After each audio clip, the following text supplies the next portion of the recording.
Hello guys, Technical Minecraft, otherwise known as Andrew here, back with another weekly redstone bedrock tutorial. This time I'm going to be teaching you how to make the ultimate wool farm. But first, if it's simplicity you want, I'm going to deliver.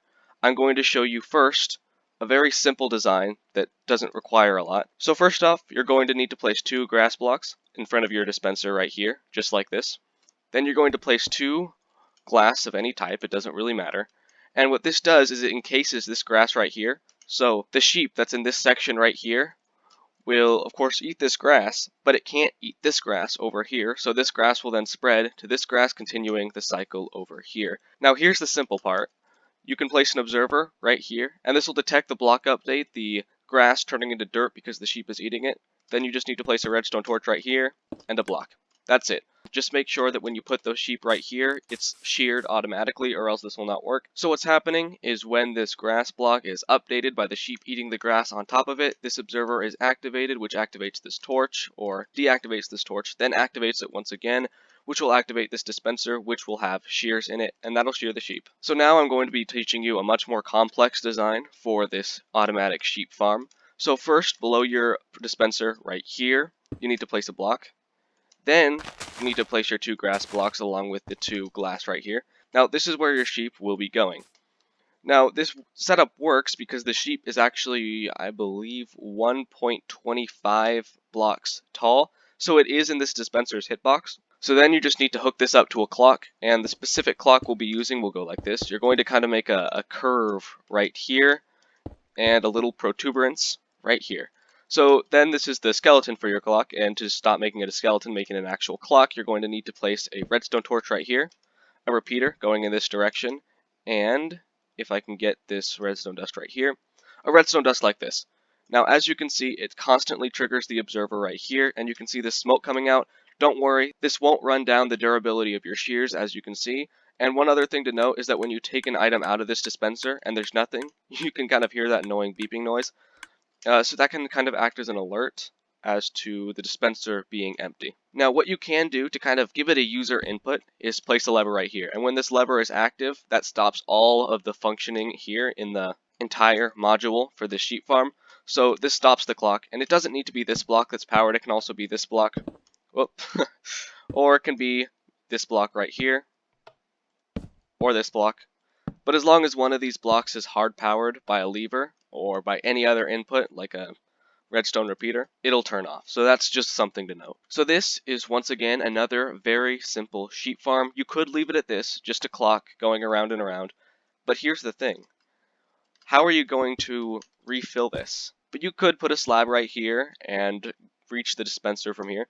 But that's no fun. That's not how redstoners do that. I'm going to give you the best possible design. So this is going to be the smartest design because I'm going to be putting a hopper right here that extends out whenever the dispenser is empty. Then you put an item in this hopper right here, press a button, it retracts, and then it'll automatically put that item in the dispenser for you. So now we're going to do this double piston extender, the one that will reach this hopper out for the player to put an item in. Then this hopper will retract and funnel the item back into this dispenser. In order to do that, we're going to need a double piston extender. So you just place 3 blocks back right here. 1, 2, 3. Break these 2 blocks. This block is temporary. Then you can place a sticky piston right here and another sticky piston like this.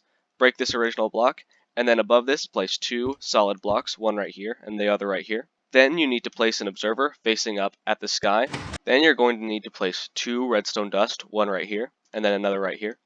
And then this redstone repeater needs to be facing directly away from the glass right here, like this. And then you're going to be setting it to 3 ticks. This is a functional double piston extender. The input is this block right here, or rather this redstone dust right here. So we're going to hard power this block using a lever, and that will power this block with the redstone dust on it. And we'll see what happens. So when it's activated, it extends, and when it's deactivated, it retracts. Perfect. This is exactly what we want. So now we need to worry about how we're going to power this right here. So what we need to do is place a block right behind this dispenser. And if I just grab my comparator right here, we can place a comparator like this. And what comparators do is through blocks like this, they can detect whether a block with an inventory has an item in it like this. So as you can see, the comparator is off right here, and if I place the shears back in, the comparator will turn on. Now we need to take this comparator signal all the way to this block right here. And that's a bit of a challenge because this entire thing is going to be 1 block wide, but we can do that with a torch tower. So you're going to need to place 1 block like so, grab a redstone torch like this, place one like so. This redstone torch will be going into a block where you'll place another redstone torch, then another block, then a final redstone torch. Then right here, you're going to place a block with a sticky piston like so, and a redstone block. Now remember, redstone blocks act like a permanently hard-powered block. Now, unfortunately, you can't just put redstone dust here because pistons are a transparent block. So this redstone dust, even though it doesn't look like it if this is powered right here, this redstone dust right here will be powered even without the sticky piston pushing the redstone blocks. So in order to counteract that, we need to use a repeater on this sticky piston right here so it doesn't leak into this block right here, if that makes sense. So there we go. This is a decent chunk of the whole wool farm done. So if I take this item out of the dispenser, let's say the shears broke, let's see what happens. Okay, great. So the piston arm extends the, here I'm just going to put a floor right here. It doesn't need to be grass, it's just as long as there's a floor. So the piston extender extends this hopper right out, and you can put an item in it. So you see the problem right now. There's no way for the hopper to retract back, so we need to add that functionality. But first, if I take some glass, more specifically red glass, over here, what I can do is something pretty fun. I can add a lamp here. Now, this lamp, as you can see, is connected directly to this redstone dust right here, or rather this block, which is being powered by this redstone dust. So whenever this piston arm is extended, this lamp turns on, and this is just another way of alerting the player, hey, this dispenser doesn't have an item in it, you need to put an item. So this redstone lamp acts as like one of the alerts. So next, we need to figure out how we're going to stop the signal from getting to this block long enough so this hopper can take its item back to the dispenser. So to do that, what we can do is take a sticky piston right here, along with a redstone button. And this is a very easy part right here. Just place a block with a stone button. It has to be a stone button. It cannot be a wooden button. Must be stone. Place a piston up here with a redstone torch right here. And you should also probably place a block right here just to make sure that the player or the user can't see into the redstone circuit, because that's unprofessional. We don't want any redstone to show. So what this does is, because this torch basically acts as an inverter, when I press this button right here, this sticky piston will retract the block right here to where it will not power this double piston extender anymore for 10 ticks. In those 10 ticks, this double piston extender will retract and put an item in this dispenser. Now after that, the piston will then extend. Now as you can see, it'll still power this, so it'll do this weird thing where it kind of like half extends and then retracts, because then this comparator gets updated, which will go through up here, which will finally retract this block. I know that didn't really make a lot of sense, but I'll show you. So you press this button. As you can see, it gives it enough breathing room to detect, and then it does this weird thing right here. So let's just try that one more time from the player's perspective. So it's extended.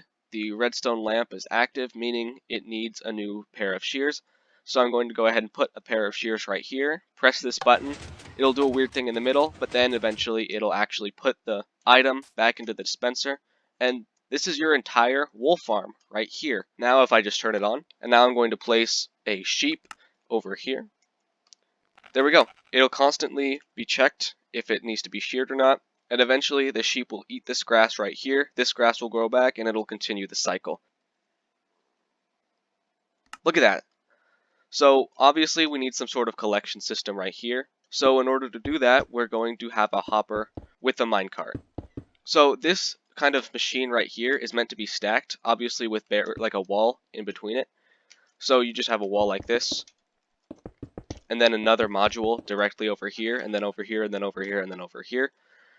Because this is meant to be stacked, that's why it's 1 block wide. So just know that. So what you can do is have one rail with a hopper minecart running around constantly, picking things up and then putting it in chests. Now I'll just show you a little snippet of what that looks like right here. Now, unlike actual hoppers, hopper minecarts can take items from below blocks like this. So I'm going to place one right here. And of course it'll fall off because there's no extra track. But as you can see, it picked up the wool that was on this block right here, and it put it in its inventory. That's perfect. Alright guys, I have been Andrew, also known as Technical Minecraft, and I have shown you how to build the most amazing wool farm you possibly can.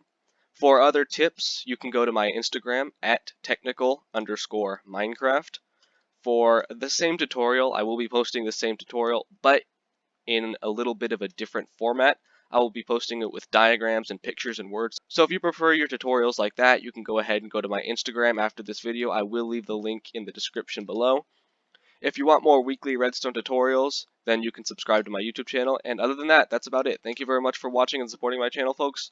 And I will see you in the next video.